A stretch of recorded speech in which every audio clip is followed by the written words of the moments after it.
Hello, and welcome to the Connected Community Podcast. Today, my guest is Dr. Alan Mueller, and we talk about introverts and extroverts.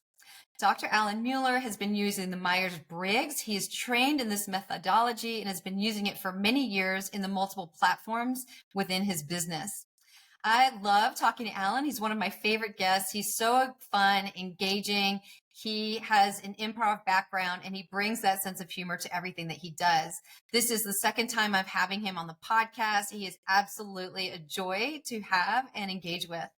When you leave this podcast, you'll have a better understanding of how to effectively engage with an introvert or an extrovert, the opposite of whatever you are, in a more effective way so that both are feeling seen and heard.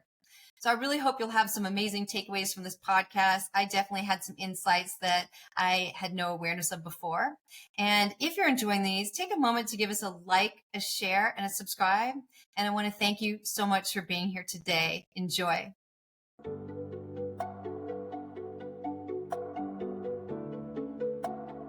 Hello, and welcome to the Connected Community Podcast, a place to explore possibility through mindfulness, movement, and self-discovery. Our intention is to deliver insight and inspiration while fostering conversations that are genuine, unfiltered, and deeply human. We hope you will enjoy today's episode. Hi, Alan. Welcome to the Connected Community Podcast. Nicky, thanks for having me back. I'm excited. I'm so excited to have you today. And I'm so excited. Our last podcast was so much fun. So I'm glad to have you back. I appreciate the invite. And I agree. The last one I thought was a really cool conversation. We got into some deep things. Yes, we did. But I'm excited about this conversation because I think we can have some fun today. Yeah. Yes. So today we're going to talk about introverts and extroverts. And I really love this topic because sometimes being an extrovert myself, I've had instances when somebody's an extreme introvert, I haven't known how to relate to them. So let's talk about what got you interested in this and your background with Myers-Briggs. Yeah. So when I was in grad school, close to 30 years ago, I took courses on what we call typologies. And so typology is just a way of talking about different quizzes, right? And so some people know about Enneagram. Some people in corporate use the DISC assessment. There's also strengths finders. There's all these different typologies where they sort of try to find your type to help us work better as groups, work in teams, et cetera, and understand ourselves. And when I found the Myers-Briggs, I was like, oh my gosh, this has got it. This person has figured it out. It's built by a woman named Isabella Briggs Myers, and the name is flipped. There's a very specific reason why it's flipped. But built by her, and she found a book by Carl Jung and was like, you know what? Jung is kind of onto something, but I can make it better. And she made it better and turned it into the most widely used psychological instrument in the world. It's accessible, right? And when you learn to use it right, it can be so powerful. So I went and got certified so that I know how to use it well.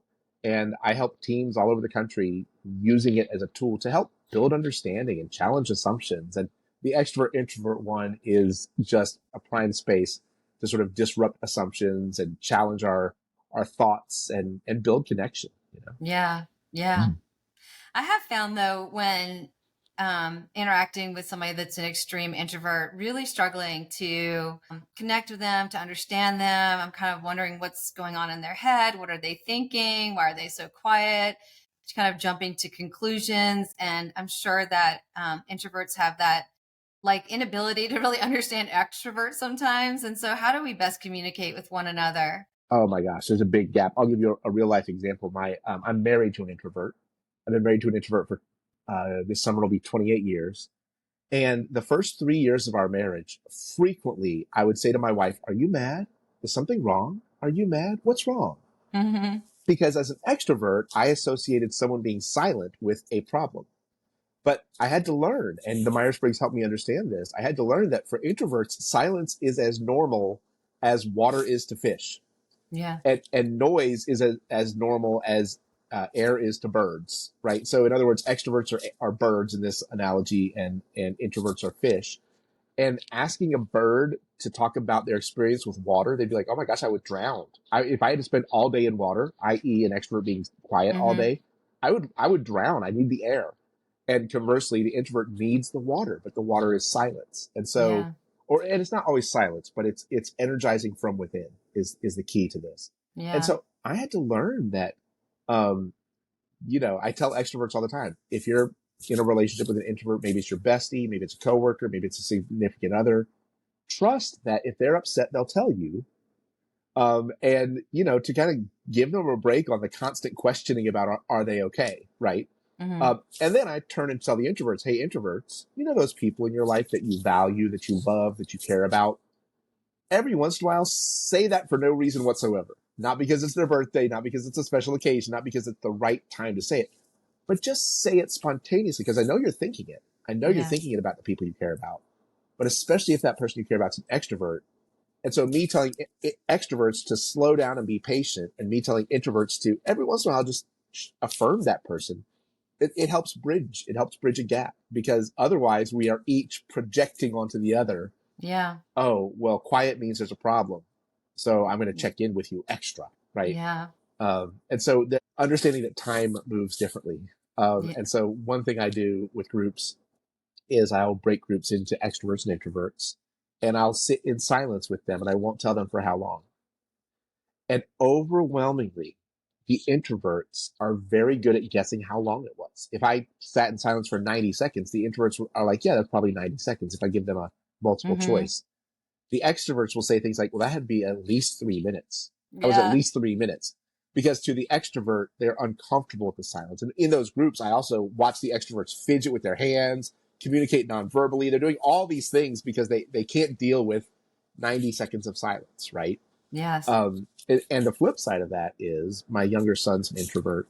And when we go to the grocery store, sometimes I'll strike up a conversation with somebody randomly because they're wearing a shirt from a Yeah. team I like, or my old university or something. Mm-hmm. And my younger son probably perceives that conversation is a 10-minute conversation, and in real life it might be 2 minutes. Yeah. So the introvert perceives, especially conversations that they think are unnecessary, they perceive those as lasting way longer than they're actually happening. Yeah. And extroverts perceive silence to be way longer than it actually is. Well, it makes me think about you approaching somebody at the grocery store and having a conversation that I do that a lot. And I bet an introvert would never do that. They would have no desire or interest. And yeah, that's so interesting. But they have their own version of this. And so it's one of the ways that I explain this, because again, I'm trying to help introverts understand extroverts and extroverts understand introverts. And one of the things I ask introverts, I say, hey, introverts, do you know that book that you're reading right now, or that show you're watching? And you know how you almost feel like you know a certain character. And introverts, not that extroverts can't have this, but introverts experience this a lot. Apparently, they say that they feel like they know a character in the book, right? Or they know a character in the movie. They feel like and they can't wait to leave work, go home, and pick up the book where they left off and read the next chapter, because they want to know what's going to happen. And most introverts, when I say, yeah, have you had that experience? Most of them are like, yeah, of course we had that experience. I say, well, first of all, extroverts don't experience that mostly, sometimes. But then I also explain, I say, hey, just so you know, to the average extrovert, every random person in the grocery store is a chapter of a story. And you want to find out what's going to happen next and how it connects to the rest of the story.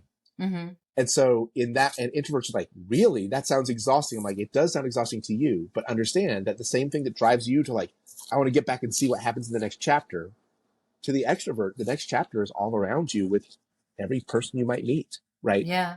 And so it helps introverts a little bit understand that extroverts aren't just talking for no reason. Many introverts think that we all talk too much for no good reason. I hope that makes sense. Yeah, totally. Yeah.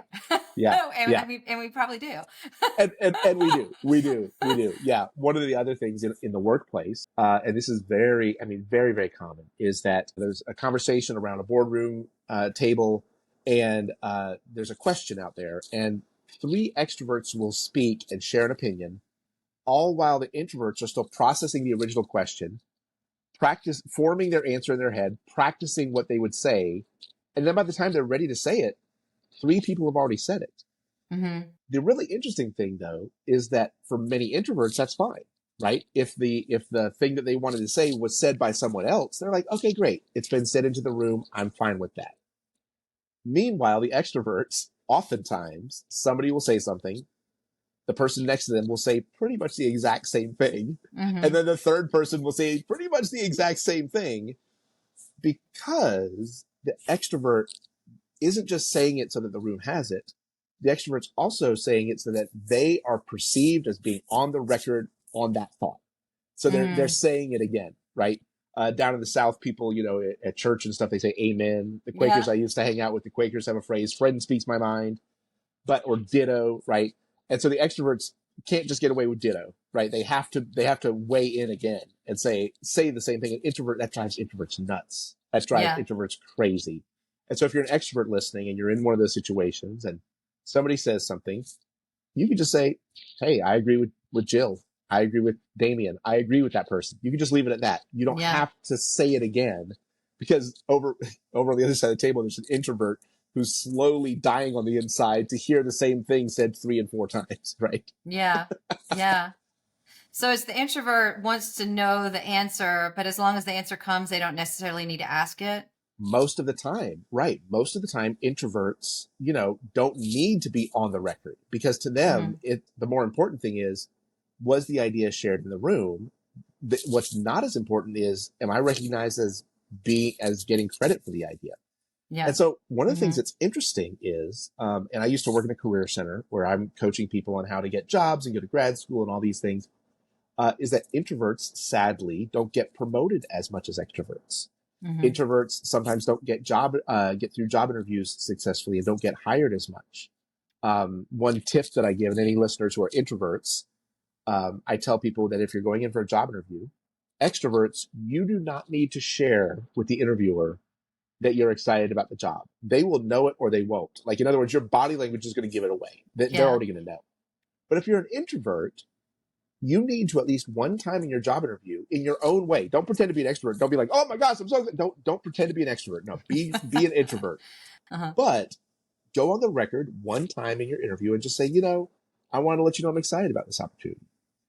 Many introverts assume wrongly that if they want to know your excitement level, they'll ask. But I tell introverts, it's your job in that interview to say in the way that's most comfortable to you that you're excited about this opportunity, because your body language isn't going to give it away. And the last 3 people that they interviewed who were extroverts, their body language screamed out, oh my gosh, I still want to work here. Right. Yeah. Yeah. So getting on the record for introverts is an important part of their growth and development, and it can help them get promoted better than they would if otherwise. And so this is another way that, and introverts kind of know this because they know they're in an extrovert's world, right? That the world of Isabella Briggs Myers, who wrote all this, she talks about extroversion as a form of privilege, right?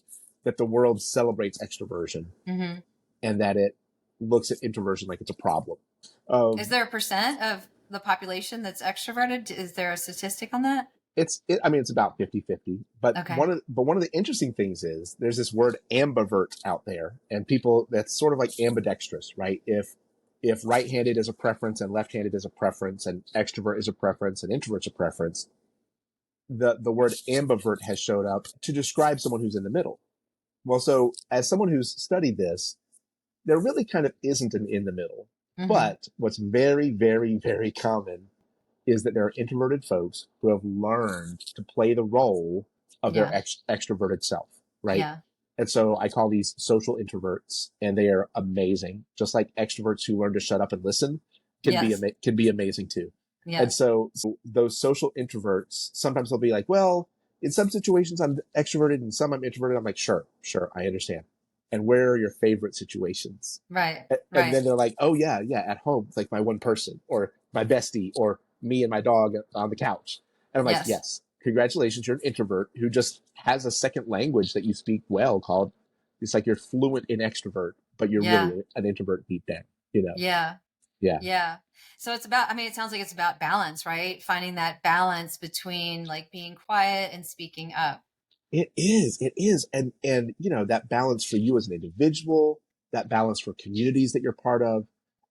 Because if extroverts could learn to be quiet more, they might hear more stuff that might be better. They might learn to listen better.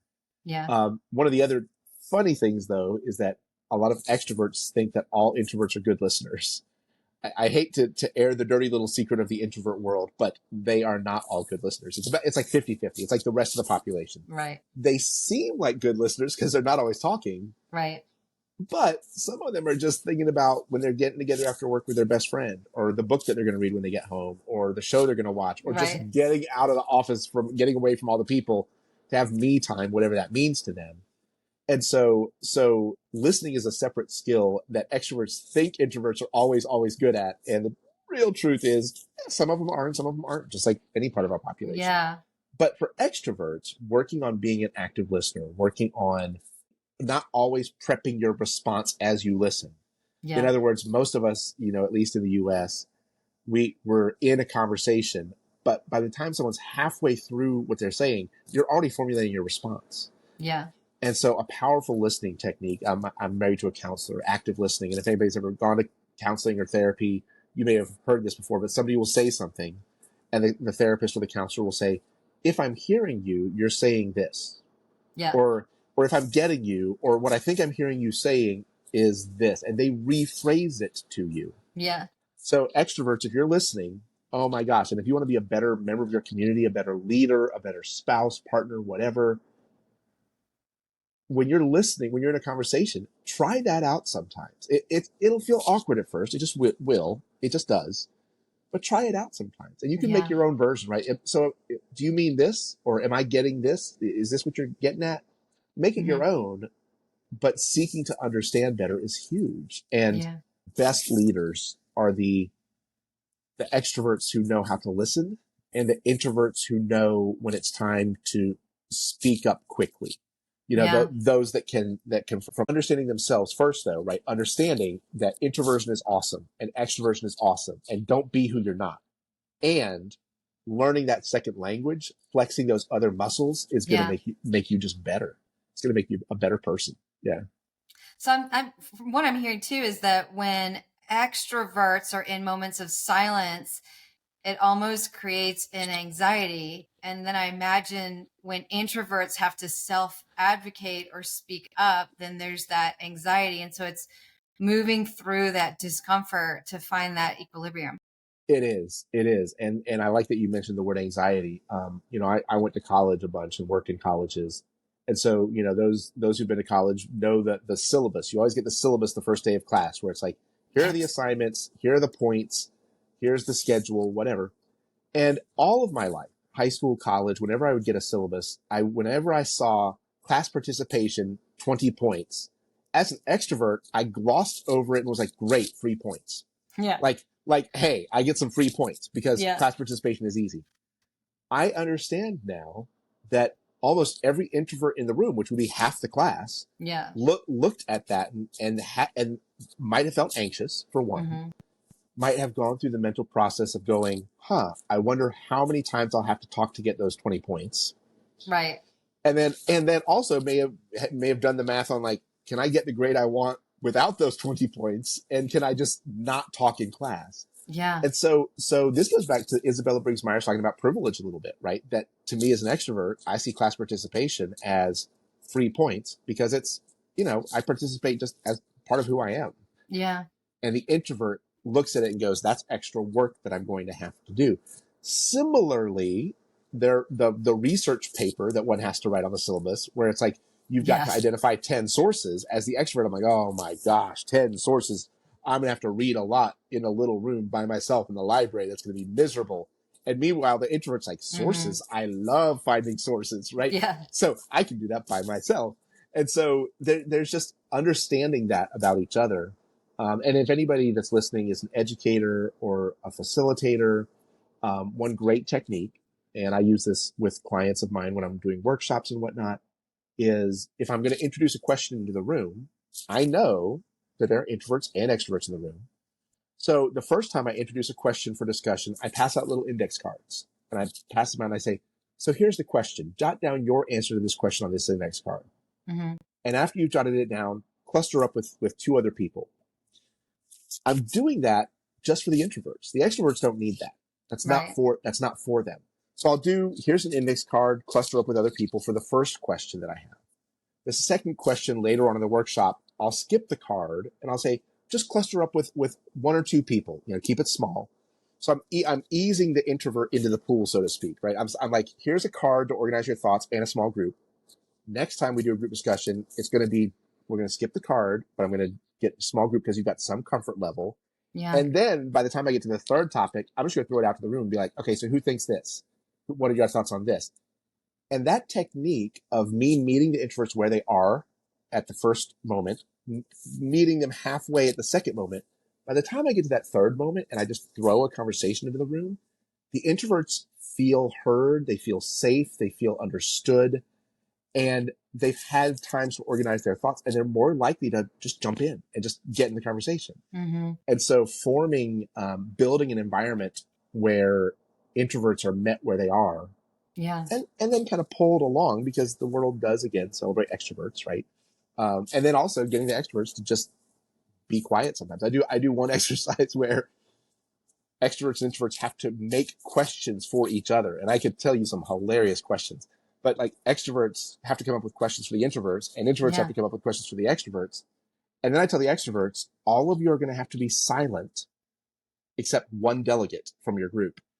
And then the introverts start asking their questions, and you should see the fidgeting and the nonverbals and the whatever. It drives them crazy.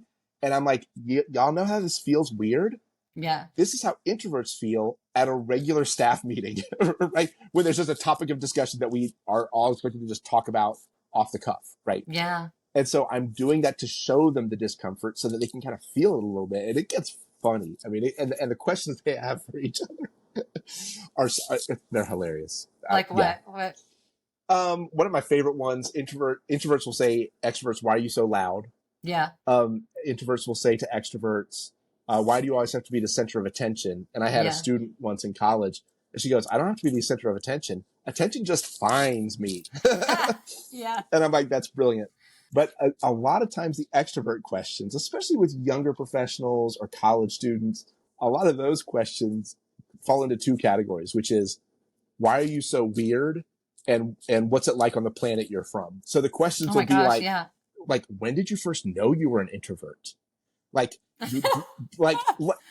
Like, or like, have you ever thought about getting, like, how hard it would be to become an extrovert? Like, why didn't you be more like us? Right? Yes. And like, it's the questions that extroverts ask tend to kind of come from an assumption that y'all are weird and wrong, and our way is the best way to be. Yeah. And so like, when those questions come up, I pick on the extroverts mercilessly, but I am an extrovert, and so I know it. I know how it goes. And we all kind of want them to be like us. And so, so some of the questions are hilarious, but and what's within the questions is also very telling, right? Yeah. That introverts think most extroverts are loud, and that extroverts think there's something a little off with introverts, right? Yeah. The more advanced groups ask, how can I help you feel more comfortable in the workspace? Extroverts ask introverts that. Introverts don't ask extroverts that, because extroverts are already comfortable there. Right. Everybody knows that. Everybody knows that. Yeah. But the more advanced groups that I work with, the extroverts, and I love it when they're kind of at this moment, they're like, how can we make our office space better for you? And I'm like, oh my gosh, that warms my heart that you're thinking about how can we change, instead of why aren't you more like us and what's wrong with you kind of questions, how can we change what we're doing to help you be more comfortable? Yeah. One of the things that you struck me when you were talking earlier was that about introverts assuming that they're good listeners. And a little bit before that, I was pondering the idea of, I bet introverts are better at meditating than extroverts. But it's funny because I think like I'm a pretty strong meditator. It's taken me a long time. And then I have been surprised in like a women's group that I'm in that some of the introverts have a trouble meditating. And so those don't necessarily go hand in hand. Like the inside of their mind might not be as quiet as we see from the outside. Oh my gosh, the introvert mind is so active. Mm-hmm. And there's other letters, and you and I talked about this when we met offline, but like there are other letters in the Myers-Briggs that are a little bit beyond this conversation. But in general, it's how you absorb the world, whether you're more concrete in absorbing the world or more abstract. Yeah. And then there's how do you make decisions? Do you make decisions more with logic or more based on people? And those other factors play into our inner dialogues in a big way. And our ability to quiet our minds. And so I try to meditate, and Mhm. and of every 10 times I try, I think that I'm actually successful maybe 5 or 6 times, Mhm. because the rest of the time my brain will default to my to-do list, default to a shiny object, Yeah. default to a random creative thought that Yeah. I'm like, oh, if I don't operationalize this now, I'm going to lose it, right? And Yeah. so the quieting of the mind, I think that introverts have a slight edge, but those other letters of the Myers-Briggs Yeah. really tip the scales on that one, because there are certain, my particular Myers-Briggs type is ENFP. And if people know, if you know the Fresh Prince of Bel-Air or Phoebe Buffay from Friends, those are the ENFPs, right? Yeah. Yeah. So we definitely get the party started, but the party is not organized, and we definitely forgot cups, right? Yeah. So Yeah. like we are sort of the creatives that are also sort of performance oriented, which it's no surprise that I'm an improv comic and keynote speaker type, you Yeah. know, because my brain is constantly asking what if questions. Yeah. Meanwhile, there's other types that are also asking not the what if questions, but the what did I forget questions, right? Did I forget to Yeah. turn off the stove? Did I forget this? Did I forget that? And so much of this shakes down to the other parts of the Myers-Briggs. But you're right that just because you're an introvert doesn't necessarily mean you're going to be better at meditating. So you're Yeah. 100% right on that. I do think that, at least insofar as a lot of meditating happens solo or in quieter type settings, so the introverts have a little nudge on the odds that they'll be successful, but the other parts of the Myers-Briggs will weigh in, Yeah. and they'll tell you if your mind is still racing, or if you're actually able to get to that state. And but yeah, I try to meditate, and I also do some self hypnosis, and sometimes it takes and it's amazing, and sometimes it just does not. Yeah. Yeah.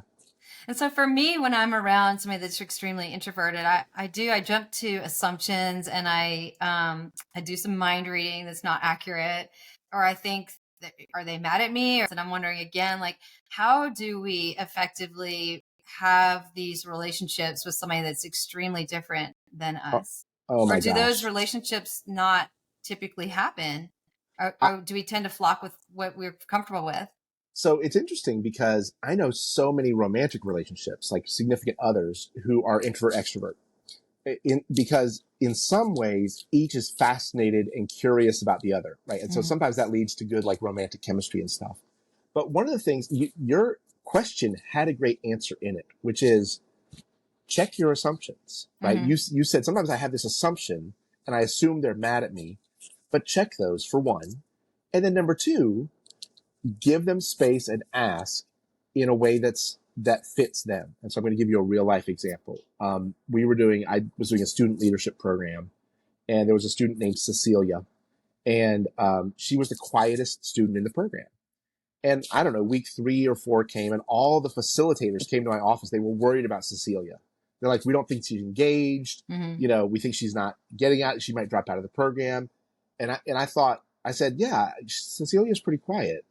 And then I looked at the 3 other facilitators. And I was like, extrovert, extrovert, extrovert. And I was like, I know I'm an extrovert. Hold on, friends. Hold on. Has anybody just asked her? Mm-hmm. And nobody had asked her. And Yeah. I said, look, I'm going to be in the cafeteria later. And so I was in the cafeteria, and I flagged Cecilia down. And I said, Cecilia, how are you liking the leadership program? Oh my gosh. She went on probably about a 5-minute speech about how it's her favorite part of the week, how she's made all these new friends, how she Yeah. loves what she's learning, Mm-hmm. all of these things.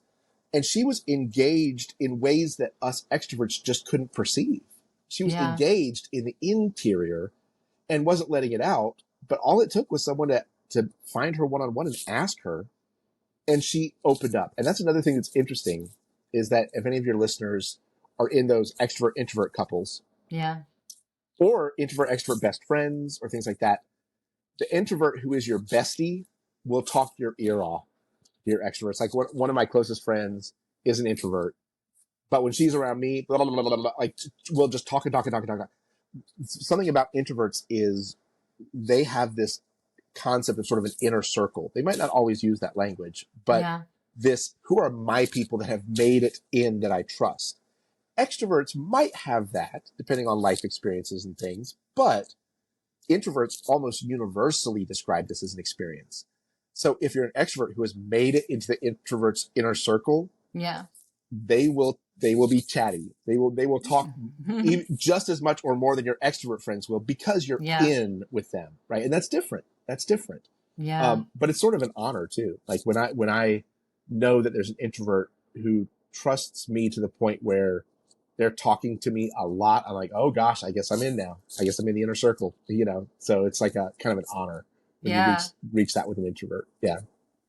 I imagine that we can pretty quickly figure out if somebody's an introvert or an extrovert when we walk into a room. And I was thinking, just a couple of days ago, I was going for a walk and I went by a school and they were doing an outdoor soccer game. Mm-hmm. And so there was kids that were like in the middle of the soccer game. And then there was this group of girls that was like standing by the goal and they were interacting with each other, but they weren't part of the game. And there was literally one girl that was standing behind the goal. So she was like, I'm here and I'm part of it, but like totally not a part of it. And it was so fascinating looking at the dynamics of that game and like just seeing exactly what was happening with those kids. Yeah. Yeah. And the funny thing is that one by themselves, they could have been loving it to be by themselves, or Mm-hmm. they could have been an extrovert who was feeling lonely and not included, right? We don't know. My wife's school had this great thing called the buddy bench. And I wish that in adult worlds that the buddy bench was a thing. And so the buddy bench was on their playground, and my wife's the counselor, and she would say, you know, kids, if you need a buddy and you don't have anybody to hang out with, go sit on the buddy bench. And that's a sign that, hey, I'd like to interact with people. I'd like to hang out with people. Yeah. And, you know, where's the real world adult buddy bench, right? For the extroverts who are trying to make friends, right?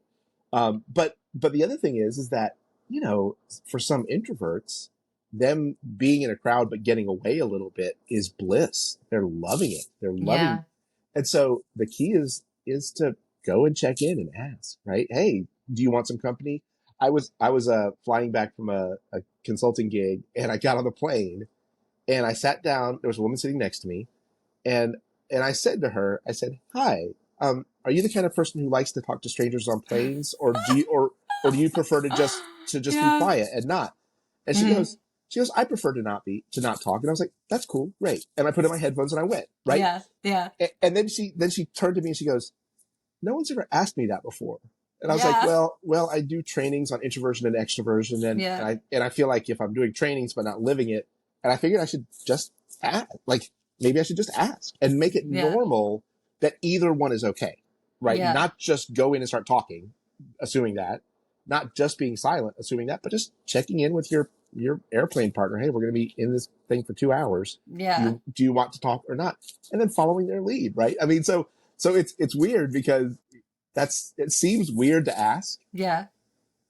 But it's awesome to ask. I mean, how amazing would it be if we were in a world where introverts felt that seen, you know, felt that understood? I was in Tampa, again, for working with a city government, and an old friend of mine from high school, I had not seen in 32 years.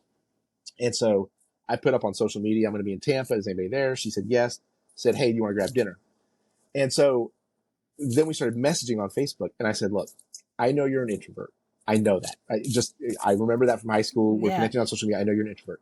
So I want to tell you two things. Number one, I know that it's going to take some social battery to go hang out with somebody from high school that you haven't seen in 32 years. I know it's going to take some social battery. Yeah. So this message is you're out if you need it. And I want to let you know that I'm earnestly interested in catching up with you and just having a conversation and having dinner. So this is both you're out, but it's also me saying, I think we can have some good conversations. And so I sort of try to meet, you know, and she wrote back, she goes, I don't know if I've ever felt that seen before, right? That like you get that introverts need that little escape plan, right? Because they feel like it's not socially acceptable sometimes to say, yeah, I just don't have the energy. And if we just acknowledge that, that's huge. Yeah. You know? And probably one-on-one would be a lot easier than coming into a group or inviting an introvert to a party where they don't know anybody. Very much so. And introverts at parties tend to bring, they tend to bring their small social situation with them, right? Yeah. So an introvert will bring their introvert buddy because they have an anchor at that party that they can kind of always go to, right? But one of the things that's interesting that I challenge introverts on is I ask introverts, I'm like, you know, think about how many times somebody from work or a friend invites you out for something. and what percentage of times you say yes, right? It's like 10%, maybe 20% of times you say yes. Yeah. But then I say to them, I say, look, next time you go out with a friend, come back and write on a sticky note on your mirror, how was it? How Yeah. was it? And before they even do that, they'll say to me, oh my gosh, well, when I do go out, when I come back, I'm like, oh my gosh, that wasn't bad at all. Or even that was fun. That was great. Yeah. I'm like, yes, yes. But when you have the invitation, introverts, and again, some of it depends on their other parts of their Myers-Briggs, but introverts will typically start through a list of what are the barriers, what are the discomfort points, what are the anxiety points of me getting dressed, going, putting my shoes back on, putting my bra back on, whatever the case is, right? All the things that you Yeah. have to do, feeding the dog, all the things you got to do. And those things will go quickly into the introvert's mind in a way that will create barriers, which will make them not want to attend. And then, so I tell extroverts and introverts, I'm like, to bridge this gap, extroverts, Mhm. you need to every once in a while, when it's the fifth invitation, say this, say, hey, I know, maybe you're an introvert and that's cool. This is probably the fifth time I've invited you. You haven't come out yet. Do you want me to keep inviting you or not? Because I like you. I think you're cool. Yeah. Yeah. Do you want me to keep inviting you Yeah. or not? Because either way, we can work with that. And that gives the introvert the freedom to say, I'm just not interested. Or, yeah, no, definitely invite me next time. And again, Yeah. and then I tell the introverts, hey, don't forget, when you do get over the hump and go out and, 99 times out of 100, you actually have fun. You need Yeah. to remind yourself of that because your acceptance rate of going out might go from 20% to 30%, and that's totally still introvert territory, and you're still good. Yeah. Yeah. I remember a long time ago, I had this job and I was traveling and flying, and I had this major issue with like going out to eat by myself, and was just struggling with it. And Yep. now I don't have an issue with it, and I actually kind of like it sometimes. Yeah. But I remember how incredibly uncomfortable that was, just going and having dinner by myself, and like Um, all the things I would think that other people would think, or like just all the stuff that came up in my head. yes. Oh, I'm same. I'm exactly the same. Like, especially like in college, all the way through like my early 30s. The Yeah. idea of sitting by myself, and then too, when I would do that, I would like eat too fast because I was just anxious and I was thinking about overthinking things. And but it's interesting because, I've got two kids, and over our lifetime, this introvert extrovert thing, it doesn't really change, but we do develop a deeper appreciation for the other. In other Yeah. words, introverts over time figure out how to use their battery to be social and then recharge, use their battery. They figure that out and they become more social as they age, generally. Mm-hmm. Extroverts, especially extroverts who have kids or other people that they have to take care of in the home. So it could be elders, it could be fur babies, right? But but living beings that as soon as you get home from work have immediate needs that are not on a schedule, Mm-hmm. those extroverts suddenly start appreciating me time. And I'm putting Yeah. big air quotes with me Yeah. time. And so sometimes extroverts who have like, a 2-year-old and a 5-year-old will start understanding, oh my gosh, me time is amazing. And the introverts are like, yeah, friend, we've been doing this since kindergarten. Yeah. We've Yeah. known the value of me time for a long time. Welcome to the party, right? Mm-hmm. But over time, the idea of having some me time is huge. I'll tell you that, I work from home, and my wife and younger son who lives with me still, they are both introverts. And Mm-hmm. they both, my wife works at a school, my son goes to a school. So today, around 3:30 or 4, when they are both getting home, I will have been at home by myself without much human contact all day. And I'll be so ready for human contact and ready to just Yeah. talk. And they will have been around people all day and want their quiet time. Yeah. And so when I pick my younger son up from the bus station, from the bus stop, I meet him in the middle, and we've talked about introvert and extrovert. I say, Charlie, the extrovert in me wants to hear everything about your day. Mm-hmm. I know the introvert in you does not want to talk at all right now. Yeah. So here's what we're going to do. If we can agree to this, I'm going to do a quick check-in with you. Just how was your day? Thumbs up, thumbs down. It was okay. Whatever you're with. And then after you've rested, after you've watched some YouTube videos, had a snack at home, after you've had your introvert time, I would love to hear more detail. And so this is me saying, I'm not going to entirely let you off the hook Yeah. and say, no, we'll just be silent the whole time. I'm not going to do that. I'm not going to force you to tell me everything about your day because that would exhaust you. but I'm going to ask you to meet me and me to meet you. And we're going to have this agreement where I get to do just a basic check-in on how you're feeling and how you're doing, how school was in general. Yeah. And then later, please share with me whenever you have energy to. And that one conversation has been a game changer. It's been a game changer because he doesn't feel guilty if he's not sharing stuff about his day. Because that was the thing he told me. He goes, I know that you want to hear everything. I'm like, I do. So I feel guilty. I'm like, don't feel guilty. Just go at your own pace and tell me what you're comfortable with at your own pace on your time. Right. And so I'm not saying, just be silent the whole time. I'm saying, I do expect you to share something. I mean, I'm training you to be an adult, and you're going to have to talk to people. Yeah. And it's funny. He's a very social introvert. He talks to strangers like it's nothing. My extroverted son would not ask the wait person for more ketchup. Had that kind of anxiety, more about how I'm being perceived, I guess. My introvert kid does not care about how he's perceived, and he'll be like, "Excuse me, sir, can we have 3 more sides of ranch or whatever?" Yeah, that's interesting that you bring that up, because I was like thinking about my little boy who has always been an introvert, and I feel like in school he's kind of an introvert with a small social circle. He comes home sometimes, he'll go running around wanting to play with all the neighborhood kids, and then it surprised me a couple of days ago. There was this big truck outside our house, and they were parked outside of the driveway, and we had to get out of the driveway to go to school. And I was like, oh no, like there's that truck out there and it's blocking the driveway. And he's like, that's fine, I'll go say something. My little 10-year-old goes, and he goes and talks to the driver and asks the driver to move the car, and the driver does. And I was shocked because I can't believe he did that. But the same thing, like at restaurants, he can use his voice and he has that confidence. But he is an introvert, and so that is a little confusing. And part of it is that introverts know that when something practical is on the line, something that needs to be taken care of, they will raise their voice. And whereas extroverts, kind of like you sitting by yourself at lunch going, are people judging me? Are people assuming that I don't have friends? Are people whatever? Same thing with my mind. But because we have that inner dialogue that is more attuned to the perception of others, that's more of an extrovert thing. Because of that, we're a little bit more embarrassed sometimes to ask in certain situations, like especially in adolescence, right? And so it's because extroverts are more attuned socially, they're also more attuned to what might feel embarrassing or not. And introverts, because they're building their energy from the inside, if there's something practical on the table, they will put practical, they will talk. They'll do whatever they need to for the practical things. They have to be done, right? And with that's a so lot less thought to, is somebody judging me? Am I cool enough? Whatever, right?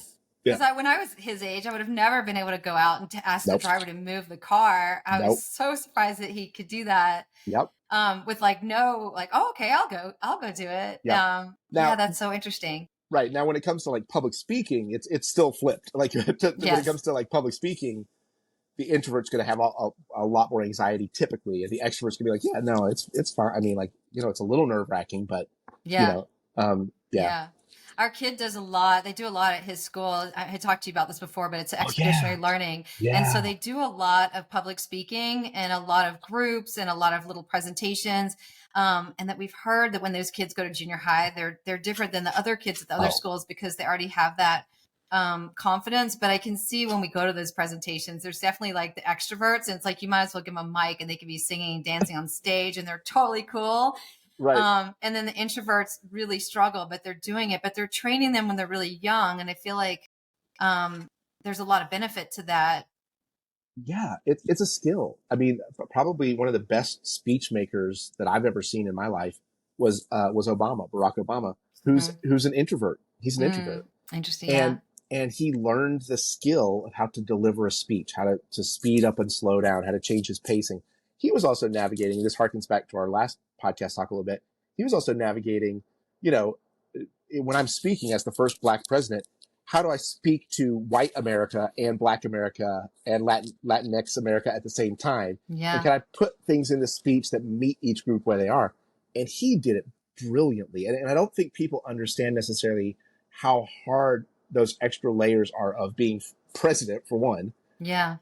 Not just a Black president, but the first Black president, and having your own community that might be looking at you going, oh, do you fit the mold that we want enough? And then looking at communities you might not be a part of and going, do you fit the mold of a Black man that we want enough? Right. And just navigated it masterfully. Right. an introvert. And so introverts, you'd be surprised. And here's another cool thing. If any of your listeners are in managerial spaces or leadership spaces, is that introverts that are given a role can get more confidence from having a role. And what I mean by role is you can think of it as like theater, giving somebody a role. The introvert is like, well, oh, I've got a script with a role and a character. And that gives me some confidence because when I'm speaking up, it's not me, it's the character. Yeah. And so in leadership settings, if you're a manager and you know you have introverts who have leadership potential, which more introverts have leadership potential than most of us imagine, right? Most of us assume poorly. And say to them, I'm going to give you this project and you're the lead on this project. And here's what I expect. And giving them that role can be a huge confidence boost.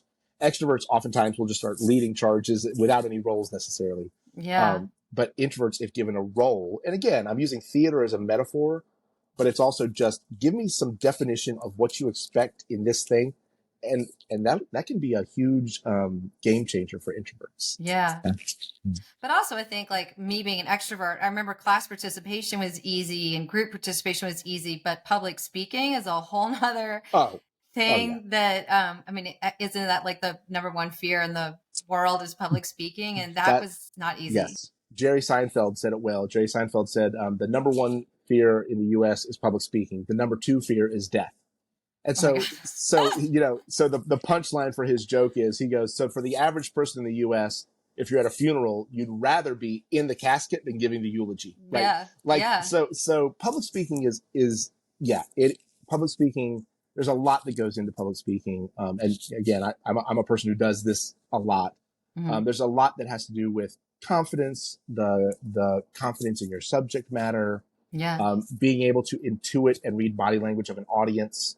But then extrovert, in other words, if you're trying to build the perfect engine, right? And if it's understanding your topic, understanding your audience, those things, the gas in the engine is still extroversion. In other words, by the time, if an extrovert is at that place where he, she, or they has a really good speech to give, a really good talk to give, they're at that point when they actually deliver it, the extroverts kind of benefit from some extra magic sometimes. Yeah.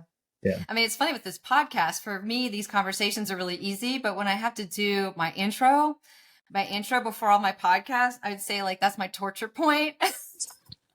I can't stand that part, and it does not come easily. It is torturous.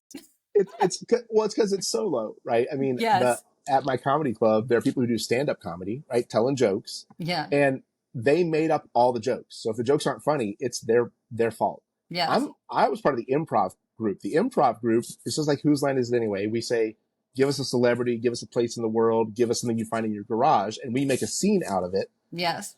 But the audience shares responsibility because they're the ones who, when we asked for a celebrity, said Nicki Minaj, and asked for an interesting place, said Antarctica, and something you find in your garage, a weed whacker. They share responsibility. And so, Nikki, I totally hear you that when you're having a conversation, you and I are co-constructing this conversation. We're building this. You've got questions that lead to a talk, that lead to more questions, that whatever. And when you're just solo, it's the pressure of being the voice is different than the pressure of being on a team. Yes. And highly uncomfortable. Yes. And highly uncomfortable because it's like, this is just me. And do I sound right? What does my voice sound like on the recorder? All the things we play within our mind. But I'm sure an introvert would look at that and assume that would be easy. Yeah.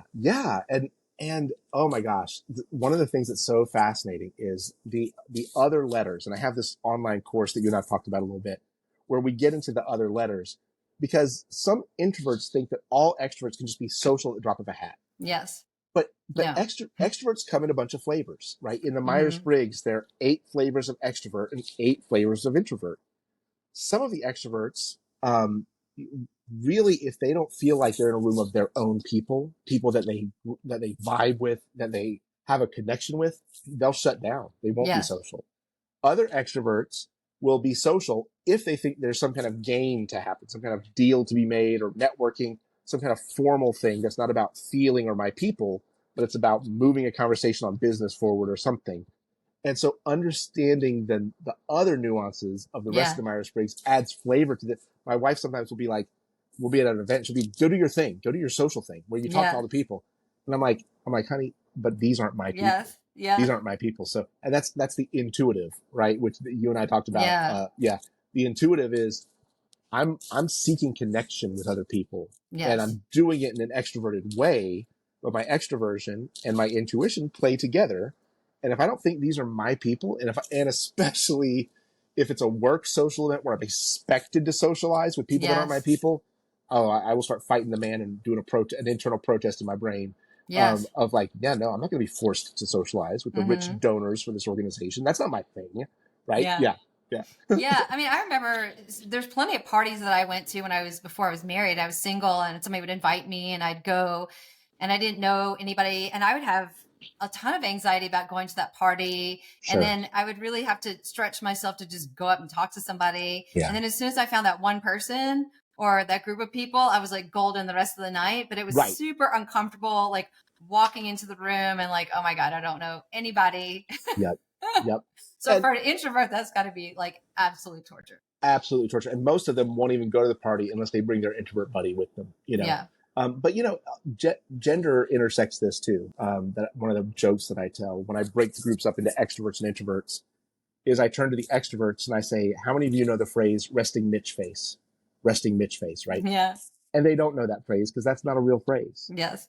And so what I'm pointing at is that introverted women are dealing with a whole separate layer of stereotypes that Right. introverted men don't have to deal with. Like they're And then if stuck you up or they stuck think they're up, better than us or aloof, standoffish, and then also women of color are dealing with a second set, have attitude or whatever that a lot of groups ascribe to them. And so, that's one of those assumptions that we can challenge. We can go, do I think that about some introverted colleagues who are women? And should I just stop? Similarly, there's a Myers-Briggs type ESTJ, and for those who aren't well versed in the Myers-Briggs, it's extrovert, but it's the type A business personality, right? Mm-hmm. It's the picture your 1980s power suit person, right? It's that person, just the facts, whatever. Women who are ESTJs often in surveys are called bossy.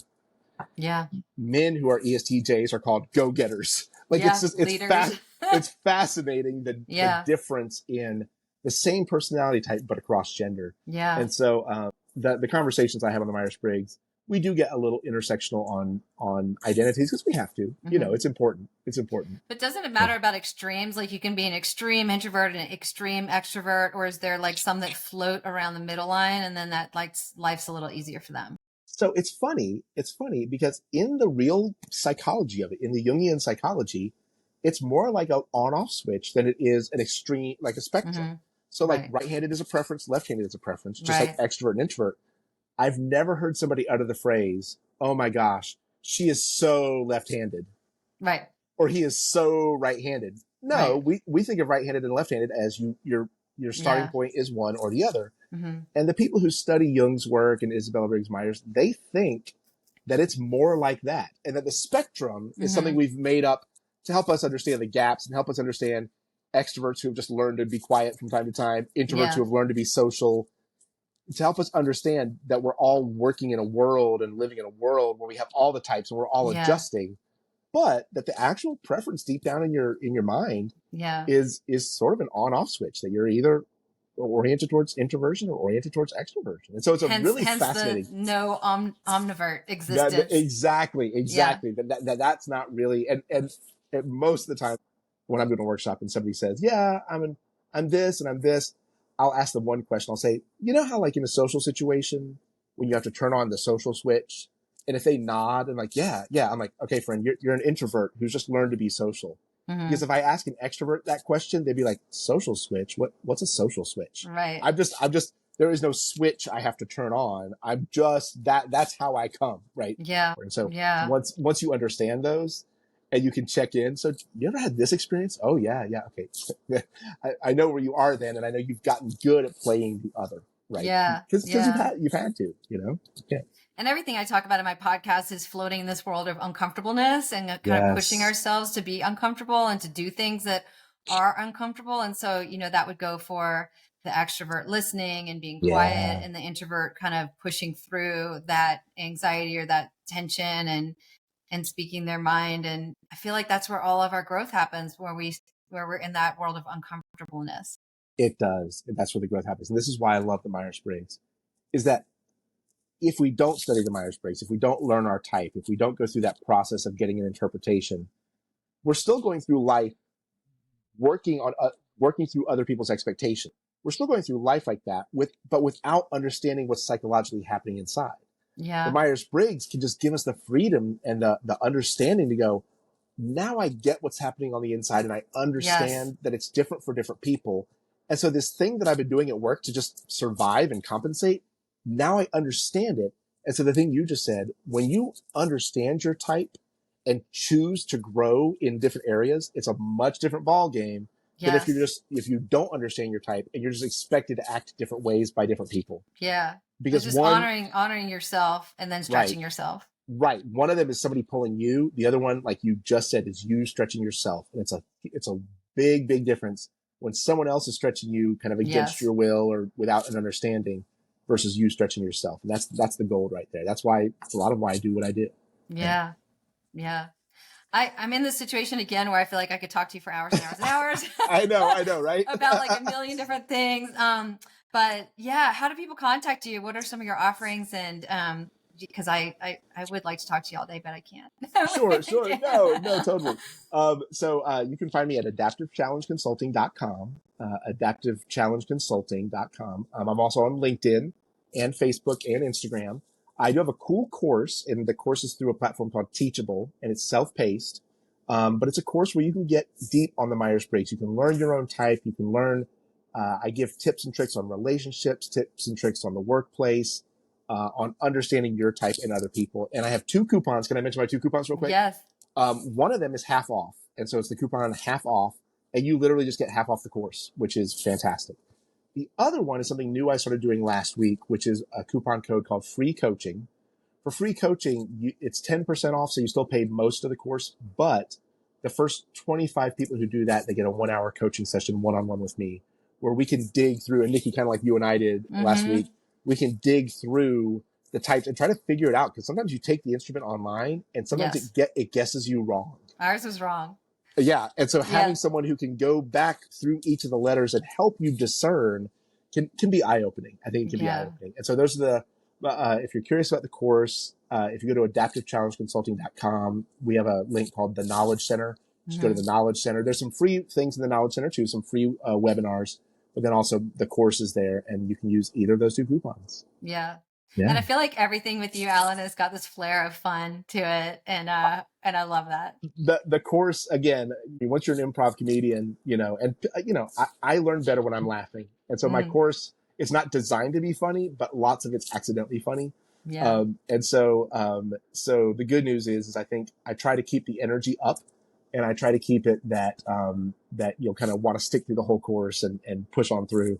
Yeah. Yeah, definitely. Well, thank you. Thank you for your time. If people want, they can check out it's my most listened to podcast on YouTube is Owning Your Whiteness. But that was a podcast that we did, and it was amazing and really deep, and it got the YouTube algorithm shot it off to the other side. Yeah. Wow. Yeah. Well, thanks, Nikki, for having me back. This was a great conversation as always. Yeah. Thank you. Yeah. Thank you for listening to the Connected Community Podcast. If you enjoyed today's episode, please like, share, and subscribe. I can be found at www.nickyyoga.com, NICKYYYOGA.com. Until I see you again next week, I hope you have a beautiful day.